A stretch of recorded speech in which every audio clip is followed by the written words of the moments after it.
broadcast network, AFTERBUZZ TV. Over 20 million weekly downloads in over 150 countries, and your number one source for after-show entertainment.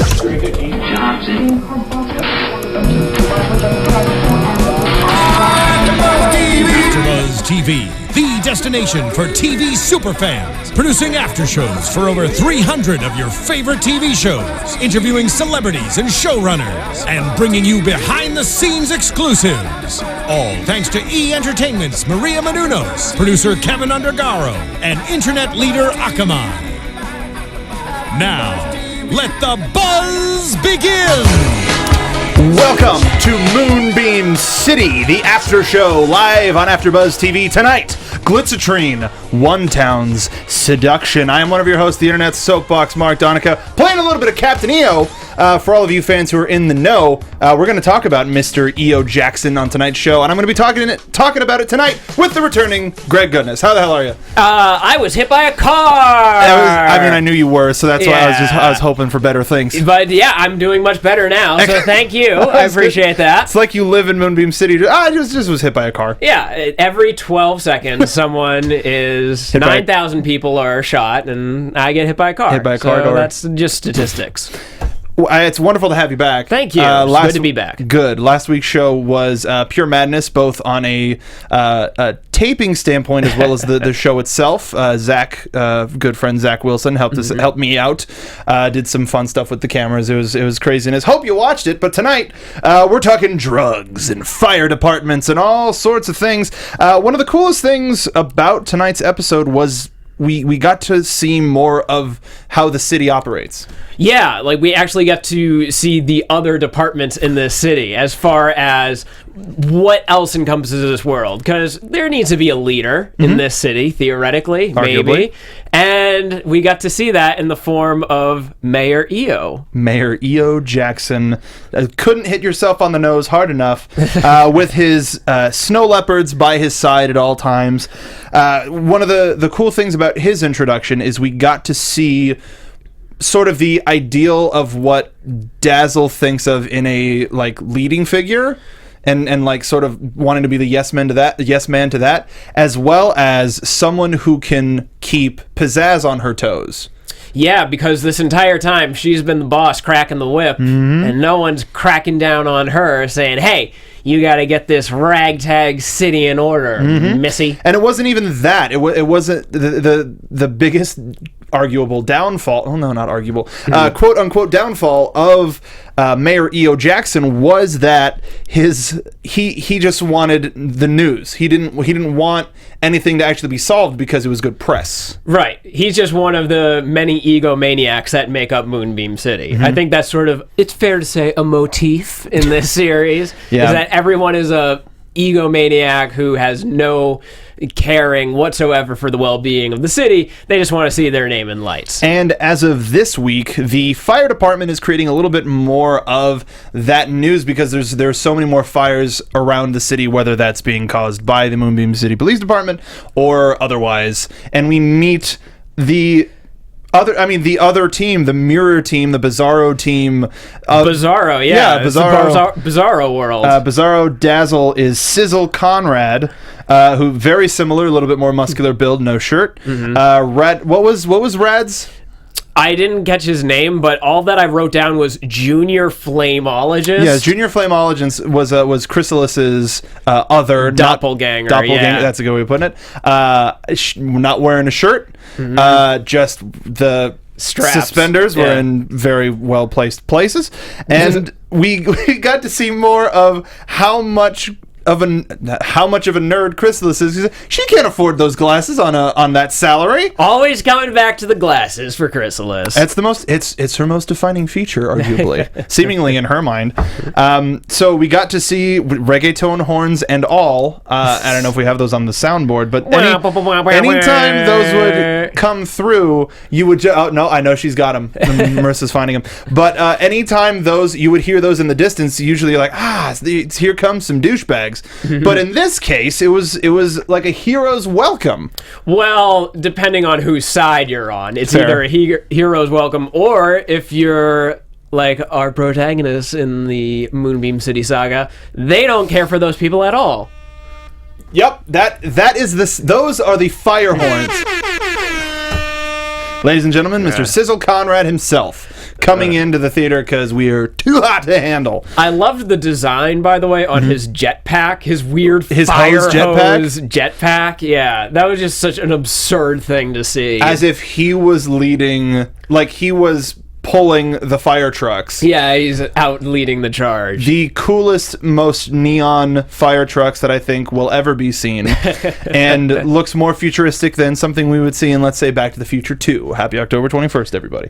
But there's an immediate disconnect, despite how similar all of the people are. The Bizarro version of Rad, though, doesn't seem that generally pitied like he does in our police department. And that's one of the big themes of this episode, was we got to see the police department want to be needed. Yeah, for the first time, they are not the hot shots in charge. They are the lowly peons who are very afraid of losing their jobs, which is a weird position to see people in after they built a mechanical dolphin suit for the heck of it. And orca suit for the heck of it. And manufactured a drug for that. The big story in this episode was because, I still love saying it, Mayor E.O. Jackson wants to shut down the police department and kind of dissolve it. It'd be the fluorescent pink glitter drug that you take into your ear somehow. Yeah. If anything, they made this something different. It was like, oh yeah, it's just like cocaine. Well, it's not like cocaine. You have to put it in your ear. It's not like heroin or any other drug that I don't know how is administered in any particular way. So with the Glitzotrene, we also meet Jericho, who is the what's the lab would you put? Assistant? Yeah, I guess so. Not even assistant. Head lab chief technician. Yeah, lab technician. Maybe a former boss of Chrysalis's, who they create this drug. Yeah. And he was voiced by the wonderful Carlos Alazraqui, who I think also voiced the head of the Salazito gang, he just has a very dynamic voicing and play many different types of characters, and I'm a big fan of his. Anyway, through this, the mayor starts to come around the mayor starts to come around.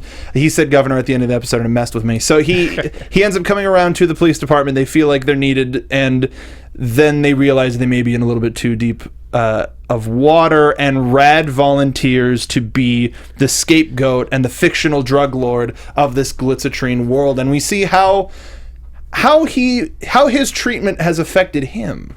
Yeah, in how such a he way. wants to be needed. He wants to be that guy who is cool and in charge and scares children, which is all that he ever wanted this entire time. He wanted to be the bad guy because bad guys are respected. Yeah. But this is the first little bit of actual, I say actual character development that we've gotten, because we've seen Rad be the one who wants to be number one. But now we know a little bit more of why. Yeah. And he's a little bit more of a pitiable character. Yeah, I thought that was interesting that he's not just the jerk in this episode. He's not just the guy that we're like, he fell down, he got electrocuted in an orca suit. I get it. He was the guy who was doing a pitiful little montage song, frolicking around. Trying on outfits, do.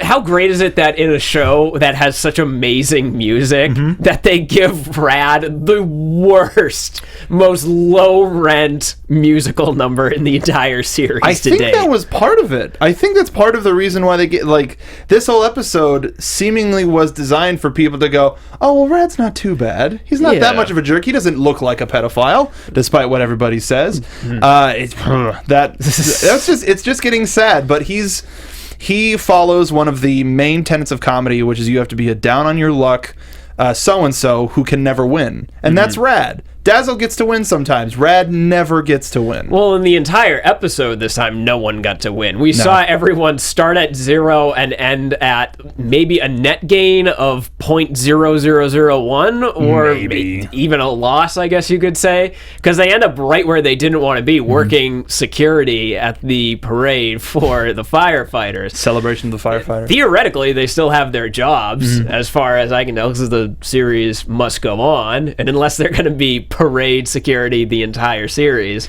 Well, we did see throughout the entire episode, EO was Mayor E.O. Jackson, still probably my new favorite name. Such a fantastic Michael Jackson reference. Yeah, it's like, your nerd is showing, Scott. I can tell. I know you have that costume. I saw it. Just quick aside, if you guys haven't seen Captain EO, the Michael Jackson experience extravaganza, you are missing out. There is a key part of your soul that has not come into place. That, like, when they brought it back to Disneyland, I was so happy. That was one of the things that I have to do every time I was at Disneyland. I would get off of Star Tours and I would want to go on Captain EO or vice versa. And you caught a great reference at the end too. That what was it? The turnaround at the very end. At the very end, one of the things that kind of kept Rad.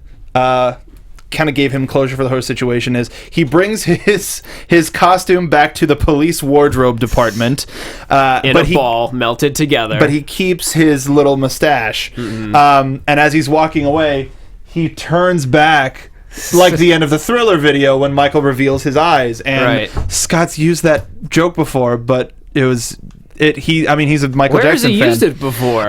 In one of his videos, he's done a couple videos as Michael McDonald. Oh, okay. And one of his parodies was "Tricking It to the Treats," and the girl who gets attacked in the video after the Halloween thing wakes up, and it ends essentially the same way as Thriller does, but when he turns around, he's got Michael McDonald's mustache on.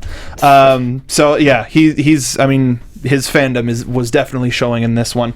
But speaking of the end of the episode, E.O. Jackson the entire time is trying to pick up on Pizzazz in the grossest possible way. Just grimy, seedy, like, ugh. And you can see it. He actually, just a quick side note for character design, he actually had sort of like devil horn hair, like especially when he's silhouetted and those eyes are glowing. Like, he was a bad dude. He's a bad man. And speaking of him and Pizzazz's relationship, we see Pizzazz when she's trying to exert like her police chiefness over Dazzle or any of the other people. We see the shutter shot where it's now the classic shutter shot, but with the lines Mayor across E.O. Jackson. the face. Mayor E.O. Jackson, it was just all darkness. So it went that extra mile. You don't even get shutters. It's just full on shade that he's looking at you, and it's just evil. Full power. Power. Infinite power. So at the end, Pizzazz ends up kind of sacrificing her well-being in order for it's all alluded to. It's all illusion. The lunch meetings where E.O. went into extreme detail, disgusting detail, and at the end it's implied that Pizzazz is engaged in some sort of a lunch meeting relationship in order to save the police department with Mayor E.O. Jackson. So everyone's getting knocked down.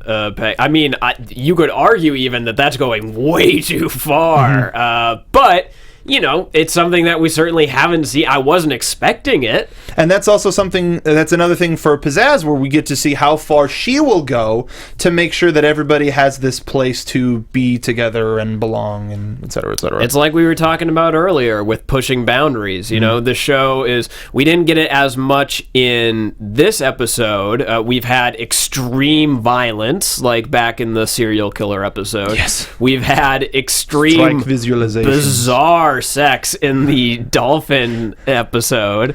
I've watched the Aquatica music video several times from last recording to this one. God, I Kissed the Reef in Aquatica, I think is the full title. But oh look, it's your girlfriend Splasha. Thank God, go. And then not Rad, Dazzle's like, I know every minute away from you does seem like an eternity. No, you try to keep up. Just the blissful, wanton, like, I'm gonna have sex with this dolphin. But they made it seem a little bit more romantic. Got a little bit too close to the pop filter. But no, that's totally fine. That was when they do sex stuff. It's kind of like they're all up on them. It's kind of that sort of weird, gross sexiness that you can't help but look away from. But the extension of that then is that in this episode we're like, oh my God, she's actually having lunch meetings with him to keep the job. It's again something that's not expected. It's something that I was quite frankly amazed that they were able to get on the air with that ending. Like, it's intense. This is a boundary pushing show, and this hopefully starts the overarching storylines that we see in similar shows. Like I hope that we maintain this relation. Well, I mean, for the character's sake, I hope we don't maintain this relation. But for a story perspective, that Rad keeping the mustache means that he has sort of like a Mr. Hyde bit to him, where he tries to be a jerk and an ass on the side. While still wanting to be a member of this team, and Pizzazz has to uphold this terrible, terrible lie in order to keep the force going. Yeah, I mean, it's interesting to see the show expand in both ways, where we're expanding the town out like it's sort of a Simpson-esque thing, where like, okay, well, now we know that we have the mayor to fall back on, and now we know that we have the fire department to fall back on, and at the same time, yeah, we're seeing these overarching storylines develop where, oh my god, are they going to be sleeping together this entire time? Is that something that's ongoing?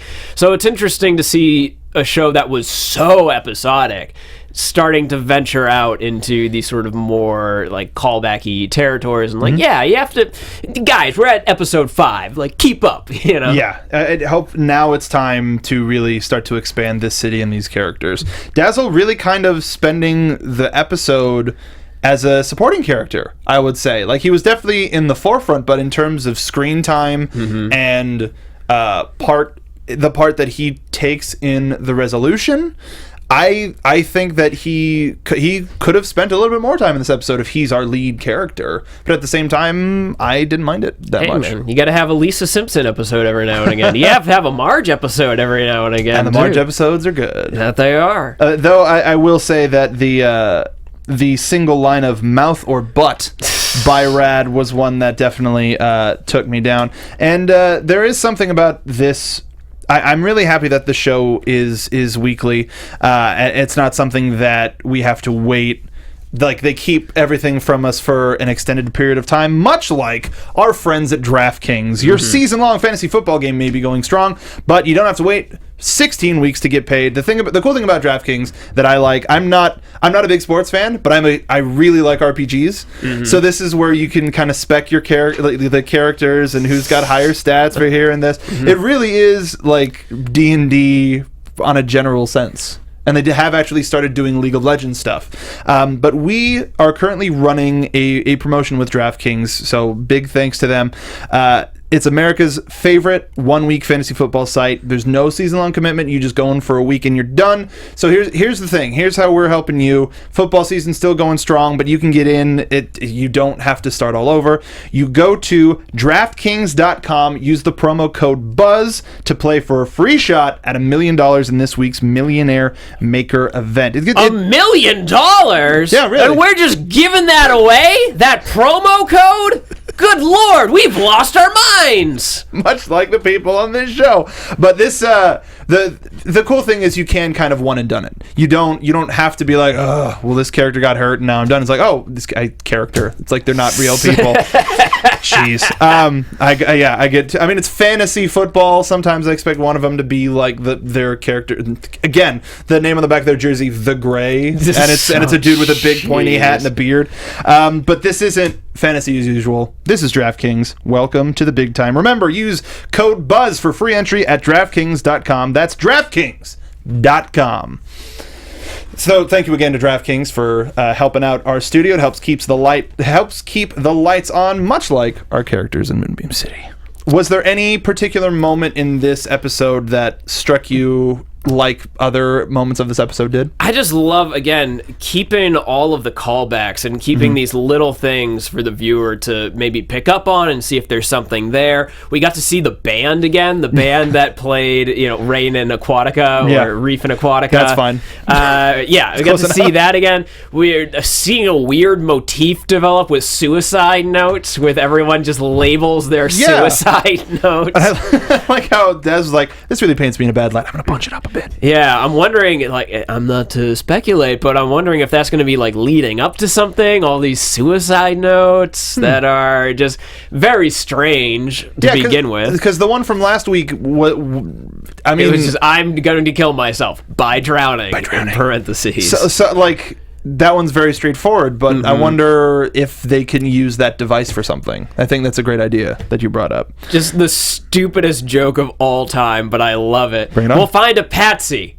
Excellent. We'll blame it on the Irish. You Like, I'm groaning as I'm listening to it, but like, yes, 1,000 times yes on that joke. Yeah,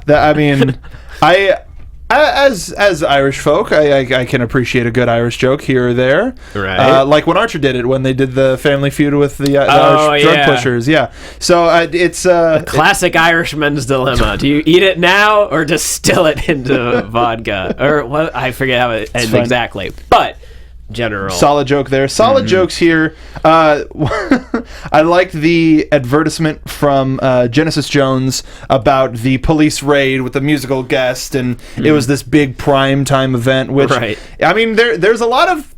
It's weird to think how much social commentary is in a bizarre comedy like this. Oh yeah, like we have the huge blown out reports of the media, we have the crooked government and all that sort of a thing, but it's not thrown in your face or overt. It's just like, oh, this is entertaining. Yeah, this is part of the world that we live in, but maybe you see a little of yourselves in here. I don't know why I turned into like a magic sorcerer at the end. It's because of DraftKings.com, which you can use promo code BUZZ for your 1 week.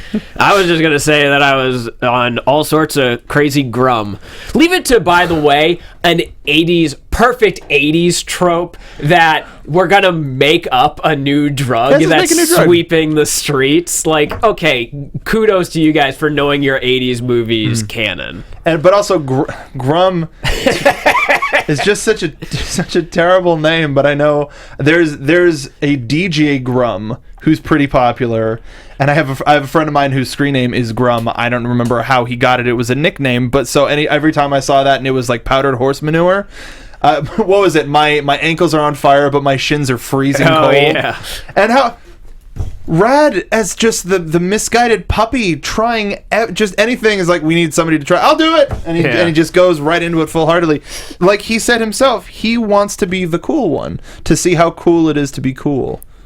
And he'll never get there. No. He's going to try, but he'll never get there. He's always going to, every time he shoots a bullet into the ceiling, he's going to get covered in sharks. That is a perfect metaphor for his life. There's a lot of rad sadness in this episode. Like when he goes to the sad rad. Yeah. Sad rad when he goes to the police wardrobe and it's like, oh, do you want to turn in the pet or the sex offender costume? No, this is my regular clothes. He's so good at whining. And that's Will Forte for you. Yeah. Excellent. And then God, I think my favorite one was those special needs children didn't even like you.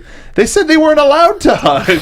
And they'll hug anything. That was probably, I take it back. That was the most boundary pushing thing about the episode, is getting that joke on the air. Kudos. They got all the language right. And speaking of getting the language on the air, we watch with captions just in case sometimes the audio mixes up. And the script that was sent to the closed captioning department didn't match the audio stuff. So in between submitting the script and maybe like the last couple of recuts, they changed a little bit of the language around. So it went on the air as diabetic sex slaves, but in the caption, it was midget sex slaves, which makes me think that you cannot say the M word on the air. Because actually, John Mulaney has a bit about this. Yeah, he does. Yeah. So, I don't know. Maybe that was the original thing, and they were like, "Ah!" Yeah, Comedy Central said we already did our bit on that. We're not going to do that again. Try again. So, diabetic, sure. That's silly enough to work. But, so I think if you go back and watch the episodes with the closed captioning on, you'll find an even more risque version of the episodes. Yeah. If you haven't yet, I would highly suggest it. Is there anything else you want to talk about the episode? That guy loves to shit on pillows. Yeah, that was so random. I kind of suspected it was this guy who has this MO. That's his thing, his calling card. And that was the one time where I actually believed when Dazzle said, "Oh yeah, it probably was him." Where most of the time I was just like, "No, I know who it is. Shut up." Yeah, where this one was like, "Yeah, it's the guy who shits on pillows." Damn it! I should have seen it. So this. we got a surprising amount of character development and new additional characters. The flippin' how it just like a Pez dispenser took all of the cops from the SWAT department in the cemetery. Silly, dumb visual gags that should hit a little bit harder than you would expect. But I thought this was a great episode. Solid. All right. I am once again thrilled with how the series progresses. As am I. So next week is the clearly the sixth episode, but after that we're going to have a break again, but we're getting the band in here. We're getting the band back together. So what I need you to do is I need you to follow the two of us on Twitter as well as AfterBuzz on Twitter, and we'll give you the information on when they're coming in. We might do something on top of just talking about the show, but we'll hit that when we get there. I have to hit them back on one last email, and we should be good to go. So I don't have an exact time for you when I will. Make sure to follow both of us, and we'll get the information to you. Did you want to make any predictions or anything you want to see? Oh, God, there's that spooky theremin. Your AfterBuzz TV predictions. It's pink and blue. I love it. You don't understand. I live for the theremin music. That is the only reason I come here day after day, week after week, is to get some of that sweet, sweet theremin in my veins. And right in your ear, it's intravenously through your ear. Predictions, I already touched on it. I really hope the suicide notes are leading up to something. That it's all... What a sentence. I really hope the suicide notes lead to something. That'd be great. Yeah. From a story perspective. If those suicides were not in vain and they lead up to something. No, yeah. I'm wondering if it's like an evil cabal of ex-suiciders getting together and they're going to take down the city. I don't know. This is my story pitch of what my episode would be. Is the Suicide Squad returns. You are wearing a titmouse shirt. So I'm just saying we might have some good ideas. I want to see shameless plug. Yeah, pay us. Just pay us. I want to see more of this character development and overarching stories, which I'm happy we're starting to get a glimpse of, and I think we will some more in the future. Also, more Michael Jackson references. Damn it! I know Scott's into it, so hopefully we'll get him here to talk about his undying obsession. I keep it just making it bigger and bigger. His creepy desire to be Michael Jackson. That is Scott Gairdner on Twitter. But until next week, where can the folks find you on Twitter? They can find me on the tweets at Greg Goodness, and if you want to see me live, I don't know why you would, but you can do that every second Sunday of the month at the iOS Theater in Hollywood with my sketch team, It's the Cops. And also, quick side note, big thanks to everyone who came out to NYC Sketchfest last week. Excellent. And saw It's the Cops perform live in New York, 3,000 miles away from where we normally are.